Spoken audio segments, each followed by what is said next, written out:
what you're dealing with. However, he did recommend a book, which I think is Liz, that you started reading, was A New Earth by Eckhart Tolle. Still today, one of my #1 most recommended books.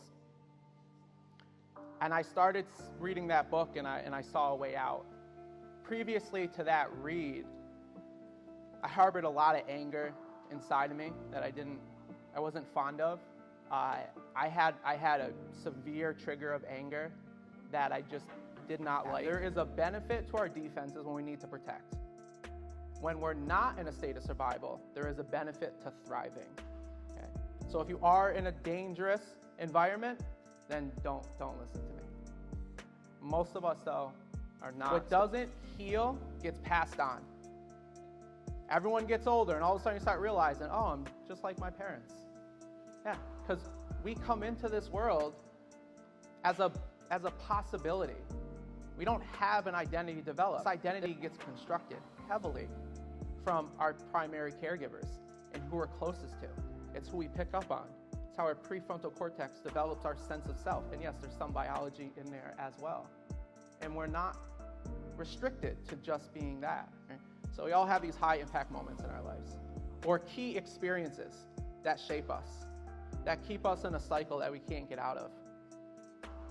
A lot of times, as much as we may think we've developed ourselves originally, a lot of it comes from a defensive mechanism. Something happens, and then we tell ourselves a certain way to protect ourselves and get through that experience.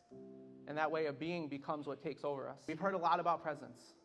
The brain does not sit back for 10 years and say, let me think about this childhood, and then I'm going to figure out what to do.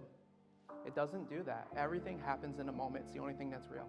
So when something happens, the brain's taking everything that it can from your surroundings, how you were influenced, and this starts off at the unconscious, so you won't even see it. And boop, that's how you have to be. And you can tell that because if you look at what triggers you now, you'll see the same reoccurring behavior show up. Now, if you become aware of it, you can begin to cope and compensate, and you can use the intellect that protects us to improve self, definitely can. You could also go into it and discover it and shift that perspective and let the energy leave. Realize that that moment is no longer here and you're no longer in that experience. And that frees you up to clear your canvas a little bit more so you can recreate something new of yourself. What I find fascinating is just how available we are to redesign ourselves. And the proof is all of you sitting here. I don't have to know your backstories to know you didn't start off where you are today. So surely you've developed in some ways. The question is, how expansive do you realize that development is?